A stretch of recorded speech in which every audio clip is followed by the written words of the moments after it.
সেটা তোমরা বুঝতে পারবে না, মানে হুট করে সেই গাছের থেকে একটা ডাব পড়ার মতন হবে। ছন্দা কি যেন ভাবছিল চুপচাপ, একটু চাপা গলায় বলল, চিন্তা করছো কি? কিছু না, কিছু তো একটা ভাবছই। কলকাতা ছেড়ে নড়তে পারবে না, তাই তো? ছন্দার ঠোঁটের কোণে সুরার ঝিরি। ছন্দা, মানে ছন্দা প্রথমে কথোপকথনটা শুরু করছে। ছন্দা, আমরা বেড়াতে এসেছি। চটো কেন? আমি তো ঠাট্টা করছি গো। ছন্দা খিলখিল হেসে উঠল। সন্ধ্যের পরে টেনশায় বিদ্যুতের ভোল্টেজ অনেক কমে যায়। ক্ষীণ আলো আরো ক্ষীণ লাগছিল সুভাশিসে। জোর করে মুখে হাসি টেনে বলল, আমি অন্য কথা ভাবছিলাম। কি শুনি? যদি উত্তর দিতে আপত্তি থাকে তো দিও না। বলোই না। তুমি কেন ছেলের সম্পর্কে এত নিষ্ক্রিয় হয়ে গেলে ছন্দা? টোটো আমাদের কাছ থেকে চলে যাবে এ কথা বলতে তোমার ঠোঁট কাঁপলো না? না, কাঁপলো না। কিন্তু কেন? ওয়াই? এবার ছন্দা বলছে, কারণ আমি জীবনের সার বুঝে গেছি। ছেলে বড় হয়ে গেলে সে আমারও না, তোমারও না, সে তার নিজের। ছন্দা গ্লাসে ছোট্ট চুমুক দিল। আর একটা কথাও বুঝে গেছি, প্রতিটি মানুষ নিজের জন্য বাঁচে। তুমিও, আমিও, টোটো, কেউ অন্যের জন্য বেঁচে আছে এই ভাবা ভীষণ মূর্খামি। আচ্ছা, এখানে একটা লাইন আছে যেটা আমি একটু স্কিপ করে গেলাম, কারণ সেটা হয়তো বললে গল্পটা একটু তোমরা, মানে গল্পটা যে মূল যে জিনিসটাকে নিয়ে যে গল্পটা এগোচ্ছে সেইটা তোমরা জেনে যাবে। তো তার জন্য আমি একটা জিনিস একটু স্কিপ করে গেলাম। লাইনগুলো যখন আমি পড়ছিলাম তখন আমারও রিয়েলাইজেশন হলো যে আমরা যে জীবনটা পেয়েছি সেটা আমাদের জন্যেই। হ্যাঁ, কোনো একটা সার্টেন পয়েন্ট পর্যন্ত বা কোনো কোনো সময় অন্যের জন্য আমরা বাঁচি, বা অন্যদের ভালো রাখার জন্য বাঁচি, অন্যদেরকে ভালো রাখতে ভালোবাসি। তো কিন্তু তার মানে এটা নয় যে তাদের জীবনের আশেপাশেই আমাদের জীবনের মানেটা ঘুরে বেড়াচ্ছে। তার মানে এটা নয় যে আমাদের যে রেসপন্সিবিলিটি গুলো আছে সেগুলো আমরা ঝেড়ে ফেলে দেবো। রেসপন্সিবিলিটি গুলো পালন করে যাও, কিন্তু জীবনটাকে বাঁচো নিজের মতন করে, নিজে যা যা করতে চাও সেগুলো করো। এরকম যেন না হয় যে কারোর একটা সঙ্গে তোমার জীবনটা গণ্ডিয়মান হয়ে গেছে। কাছের মানুষগুলো তারা আমার মতন করে চলবে, আমি যা বলবো তারা তাই করবে, বা আমি যেটা চাইবো না সেটা তারা করবে না।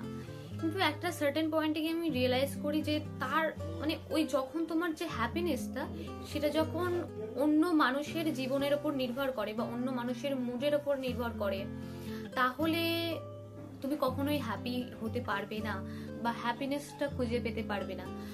কারণ অন্য মানুষের মুড কেমন, অন্য মানুষ কার সাথে কথা বলছে কার সাথে কথা বলছে না, তার উপরে যদি আমার মুডটা নির্ভর করে থাকে তাহলে তো সেটা বোকামি। তাহলে আমি কখনোই হ্যাপি হতে পারবো না। হয়তো আজকে সেই মানুষটার মুডের উপর ভিত্তি করে রয়েছে, কালকে হয়তো অন্য কোনো মানুষের মুডের উপর ভিত্তি করে থাকবে। তো এইভাবেই তো চলবে, কিন্তু সেটা তো সম্ভব নয়। নিজের মতন করে বাঁচো। যখন দেখছো আচ্ছা তুমি ট্রাই করলে দেখছো হচ্ছে না, ঠিক আছে ছেড়ে দাও, তুমি তোমার নিজের মতন করে বাঁচো। কারণ এই পৃথিবীতে প্রত্যেকটা মানুষ এসেছে নিজের যে সত্তাটাকে, যে ট্রু সেলফটাকে সেটাকে উন্মোচন করার জন্য, নিজে যেটা করতে চাই সেটাকে করার জন্য, বা হু আই অ্যাম যেটা আমরা সবসময় হয়তো এই প্রশ্নের উত্তরটা খুঁজতে থাকি, সেটা মানে বোঝার জন্য, rather than limiting your happiness depending on someone's mood. Swami বিবেকানন্দের জীবনীতে দেখেছি, মানে আমি এখন তোমাদের সাথে কয়েকদিন আগে আমি শেয়ার করেছিলাম যে আমি স্বামী বিবেকানন্দের একটি বই পড়ছি, অচেনা অজানা বিবেকানন্দ। বিবেকানন্দ তার মাকে খুব ভালোবাসতেন। যে রেসপন্সিবিলিটি গুলো সেগুলো সে কখনোই অস্বীকার করেনি। মানে সে যে তার সন্ন্যাসীর পথে এগিয়ে গেছে, তার জন্য যে তার মায়ের প্রতি যে রেসপন্সিবিলিটি গুলো সেগুলো সে কখনোই ঘাড়ের থেকে ছেড়ে ফেলে দেয়নি। প্রতিটি মুহূর্তে, এমনকি তার শেষ দিন পর্যন্ত হয়তো সে সেগুলো পালন করে চলেছিল, কিন্তু যে অ্যাটাচমেন্টটা সেটা ছিল না। কিন্তু মানে রেসপন্সিবিলিটি ছিল ভরপুর, কিন্তু অ্যাটাচমেন্টটা ছিল না। তো আমাদের লাইফটাও ওরকম হওয়া উচিত যে কোনো মানুষের প্রতি যে রেসপন্সিবিলিটি গুলো সেগুলো আমরা পালন করব, কিন্তু কোনো অ্যাটাচমেন্ট বা মায়া মোহ সেটা থাকবে না। তো তার জন্য শেষের দিকে গিয়ে আমার এই ছন্দা ক্যারেক্টারটা খুব ভালো লাগে। তার যে ট্রান্সফরমেশনটা সেটা আমার খুব ভালো লাগে। তাদের যে গ্রামে যে বাড়িটি, তার সেখানে একটা ছোট্ট ফ্যামিলি রয়েছে, সেটা হলো শুভজিতের বাবা মানে শিব সুন্দর, আর তার মা মনোরমা, আর তার এক পালিত ভাই তুফান, তার ওয়াইফ অলকা, আর তাদের ছোট্ট একটি মেয়ে টুকি। শুভাশিস এবং শিব সুন্দর মানে তাদের বাবা ছেলের যে সম্পর্কটা সেটা স্বাভাবিক নয়। কারণ কোথাও একটা গিয়ে শুভাশিস তার বাবাকে ডিসঅ্যাপয়েন্টেড করেছে, কারণ তার বাবার ইচ্ছা ছিল যে তার ছেলে তার জীবনের যে ধারণা বা জীবন দেখার যে দৃষ্টিকোণ, সেই দৃষ্টিকোণ থেকেই জীবনটাকে তার ছেলে দেখবে। সেইটা কোনো একটা জায়গায় গিয়ে ব্যর্থ হয়ে পড়ে, কারণ শুভাশিস কখনোই চায়নি খুবই একটা সিম্পল লাইফ লিড করতে বা একটা ছা পোষা গ্রামে থেকে নিজের স্বপ্নটাকে পূরণ করতে। সে বরাবরই চেয়েছিল যে সে শহরে যাবে, সেখানে গিয়ে তার নিজস্ব একটা নার্সিংহোম হবে যেখানে সে পেশেন্ট দেখবে, আরো অনেক কিছু জায়গায় গিয়ে তাদের ধারণাটা মেলে না। আমরা যদি মনোরমা ক্যারেক্টারটাতে আসি, মানে শুভাশিসের যে মা, তাহলে আমরা দেখতে পারবো অতীতে ঘটে যাওয়া একটা ভীষণ মর্মান্তিক ঘটনার জন্যে তার মা প্যারালাইজড হয়ে পড়ে বা কোনো কথা বলতে পারে না, শুধু একটা তাকিয়ে থাকে, কখনো কখনো চোখের কোনা দিয়ে জল বেয়ে পড়ে। তো অতীতে একটা ঘটে যাওয়া ঘটনার প্রভাবে তার এই অবস্থা বর্তমানে। এখানে যে প্রত্যেকটি ক্যারেক্টার আছে, প্রত্যেকটি ক্যারেক্টার খুবই জীবিত, খুবই রিয়েল। মানে সুচিত্রা ভট্টাচার্যের, আমার তো যদি জিজ্ঞাসা করা হয় তোমার সব থেকে কোন রাইটারের বই পড়তে ভালো লাগে, তাহলে এক কথায় আমি চোখ বুজে বলে দিতে পারবো সুচিত্রা ভট্টাচার্য। কারণ আমি এখনো পর্যন্ত, মানে একদম প্রথমে যখন শুরু করেছিলাম রিডিং জার্নি, তার মাঝে এই এখন, মানে একদম পুরো আমার রিডিং জার্নিটা জুড়ে রয়েছে সুচিত্রা ভট্টাচার্য। আমি অনেক বই পড়েছি, যদিও আমার কাছে তেমন কোনো কালেকশন নেই, কারণ আমার নিজের বই হয়তো কিছু কিছু আছে, যেমন রং বদলায় আছে, অন্ন বসন্ত আছে, রিসেন্টলি অন্ন বসন্ত, রং বদলায়, এগুলো আমি পড়েছি। তো তখন আমার ইউটিউব চ্যানেল ছিল না, তার জন্য আমি শেয়ার করতে পারিনি। তো তারপরে তো এই বইটি পড়লাম। আমরা হয়তো আমাদের আশেপাশে কোনো মানুষকে, নেইবারকে বা আমাদের সোসাইটিতে অনেকে হয়তো এরকম ধরনের ক্যারেক্টার চারিদিকে ছড়িয়ে ছিটিয়ে আছে, কিন্তু তাদের জীবনগুলোকে দেখে আমরা মানে সেইভাবে কিন্তু একটা ভীষণ কিছু মনে হয় না, বা আমরা অতটা আলোকপাত করি না। বা আরেকটা ফিলিংসও হয়, যেটা হলো আমরা অন্যদের জীবনগুলোকে দেখে মনে করি ওদের জীবনটা তো কি ভালো, কত সুখ, কত টাকা পয়সা, কত কিছু আছে। কিন্তু আলটিমেটলি প্রত্যেকের জীবনে কিন্তু কোনো না কোনো একটা প্রবলেম রয়েছে, হয়তো ছোট প্রবলেম, বড় প্রবলেম, আর সেই দ্বন্দ্বতার সঙ্গে তারা সারা জীবন ধরে লড়ে চলেছে, আর সেটার নামই হয়তো জীবন। তো সুচিত্রা ভট্টাচার্যের গল্প যখন তোমরা পড়বে, তখন সেটা তোমরা খুব ভালোভাবে রিয়েলাইজ করতে পারবে যে প্রত্যেকটি ক্যারেক্টার ভীষণ রিয়ালিটি বেস ক্যারেক্টার, আর মনে হয় খুব জীবিত ক্যারেক্টারগুলো, ভীষণ মনে হয়। আর এই ক্যারেক্টারগুলো আমরা যখন সমাজে আশেপাশে দেখে থাকি কিছুই মনে হয় না, কিন্তু যখন সেটা একটা উপন্যাসে বা একটা গল্পে কোনো এক লেখিকা বা লেখক লিখছে, তখন তাদের গুরুত্বটা বেড়ে যায়। কিন্তু আশেপাশে আমাদের এরকম অনেকে ঘুরে বেড়াচ্ছে, যেটাকে আমরা সেইভাবে লক্ষ্য করি না।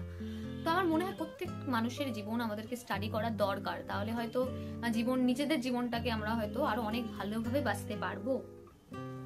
কারণ আমরা আমাদের জীবনে অনেক ছোট ছোট প্রবলেম নিয়ে ভীষণই মাথা ঘামিয়ে ফেলি, বা ভীষণই টেনশন করি, ভয় পাই, কি হবে এই যদি এটা না হয়, কি হবে যদি ওটা না হয়, আমি কি করে এটার সঙ্গে ডিল করব, এই ধারণাগুলো চলে সব সময়, তাই না? কিন্তু যখন তুমি এরকম ধরনের উপন্যাস পড়ছো বা তুমি মানুষের জীবনে স্টাডি করছো, তখন দেখতে পারবে তোমার জীবনটা অনেকটাই ভালো, বা তুমি অনেকটাই সুখে আছো। আশেপাশের মানুষগুলো হয়তো অতটা সুখে নেই। আর আরো কিছু কিছু লাইন রয়েছে যেগুলো দ্বারাও আমি একটু খুঁজে নিই, আর তাহলে তোমাদের সাথে একটু এক্সপ্লেন করতে পারবো, কারণ আমার বেশ ভালো লাগে এই কোনো লাইন নিয়ে বা কোনো কোটেড লাইন নিয়ে সেগুলোকে এক্সপ্লেন করা। আমি খুব একটা পটু নই কথা বলায়, আমি খুব একটা পটু নই, ওই চেষ্টা করি, কারণ আমার মনে হয় যে কথা বলা এটাও এক ধরনের আর্ট। তো এই যে কথাটা, এটা হলো অলকা, মানে তুফানের স্ত্রী ছন্দাকে বলছে। কি বলছে? স্বামী স্ত্রীর সম্পর্কে কি পাহারাদারি চলে দিদি? খোলা ছাড়া থাকলেই বরং মানুষের বন্ধন বেড়ে যায় গো। তেমন যদি কিছু তোমার দেওরের মনে থাকে, আমি কি মাধবপুরে থেকেও তাকে আটকে রাখতে পারবো? বাবা বলেন বিশ্বাসী হলো সংসারের ভিত। তো প্রতিটি সম্পর্কে একটু ঢিলমিশ থাকা ভালো। প্রত্যেকটি মুহূর্তে যদি তুমি সম্পর্কটাতে একটা গণ্ডি দিয়ে রাখো যে এই মানুষটা এইটা করতে পারবে না, সেইটা করতে পারবে না, তো তখন সেটা দমবন্ধের মতন হয়ে যায়। তখন মানুষটা আরো দূরে চলে যায়, বা একে অপরের থেকে আমরা দূরে চলে যাই। তো আমার সেই এক্সাম্পলের কথাটা মনে পড়ে গেল। একটা সুতোকে যদি তুমি দুদিক থেকে জোরে টানো তাহলে কিন্তু সুতোটা কোনো একটা সময় গিয়ে ছিঁড়ে যাবে, কিন্তু যখনই কোনো একদিক থেকে বা দুদিক থেকে একটু ঢিল দেওয়া হচ্ছে তখন কিন্তু সেই সুতোটা ক্ষণস্থায়ী হবে, তাই না? তো একটা সম্পর্ক হলো তেমন, যদি সবসময় টান টান থাকে সম্পর্কে তাহলে সম্পর্কটা কোনো একটা সময় গিয়ে ভেঙে যাবে বা ছিঁড়ে যাবে বা থাকবে না। কিন্তু যখন একটু ঢিলমিশ থাকে, একটু আলগা ভাব থাকে, তখন গিয়ে সম্পর্কটা টেকে। এটা আমার জীবনেও আমি উপলব্ধি করেছি। অনেক সময় আমি অনেক অনেক অনেক সম্পর্ক আমি চেপে ধরে রাখতে চেয়েছি, বা সেই সুতোয় কোনো ঢিলমিশ ছিল না, সবসময় টান টান একটা ভাব। তো তার জন্য অবভিয়াসলি সম্পর্কগুলো ভেঙে গেছে। কিন্তু যখন আমি এখন ঢিলমিশ থাকে, সেই টানটা আমি দিই না, তো সম্পর্কগুলো অনেকটা ক্ষণস্থায়ী হয়েছে বা সম্পর্কগুলো ভালো আছে, অনেক ঝুট ঝামেলা অনেক কম। আচ্ছা, একটা লাইন আমি পেয়েছি, তো আমাকে খুব ভাবিয়েছে বা আমার খুব ভালো লেগেছে। ছোট্ট একটা লাইন যেটা আমি হাইলাইট করে রেখেছি। তো যখন আমি এই লাইনটা পেয়েছিলাম তো তখন আমি এটা আমার স্ট্যাটাসেও দিয়েছিলাম। অনেকে রিয়াক্ট করেছিল, অনেকে বলেছিল যে হ্যাঁ এই লাইনটা অনেকটা ভাবায়।